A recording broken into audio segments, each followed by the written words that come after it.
अतिजलद व अचूक बातम्यांसाठी पाहत रहा महामीडिया 24 सदैव तत्पर।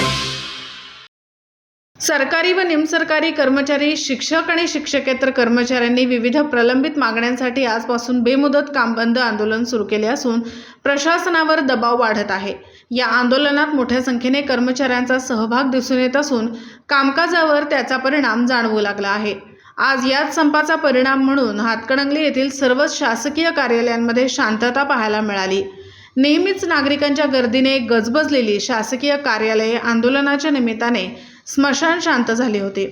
अनेक पक्षकारांना कामाविनाच परतावे लागले।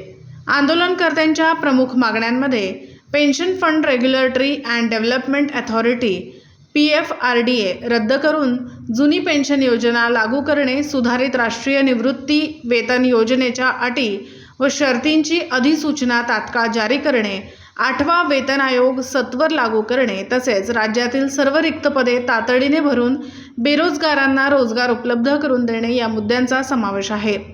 कर्मचारी संघटनांनी सरकारकडे वारंवार निवेदने देऊनही मागण्यांकडे दुर्लक्ष होत असल्याचा आरोप केला आहे। त्यामुळे अखेर बेमुदत कामबंद आंदोलनाचा मार्ग स्वीकारावा लागल्याचे आंदोलनकर्त्यांनी स्पष्ट केले। या आंदोलनामुळे शासकीय कार्यालयांतील कामकाज, शाळा व इतर सेवा यावर परिणाम होत असून नागरिकांना अडचणींचा सामना करावा लागत आहे।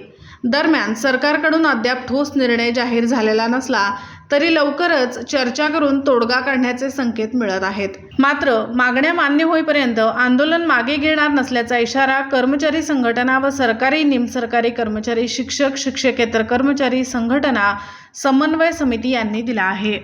तर मग चला सबस्क्राइब करायला विसरू नका महामीडिया 24 न्यूज चॅनलला। महामीडिया 24 सदैव तत्पर।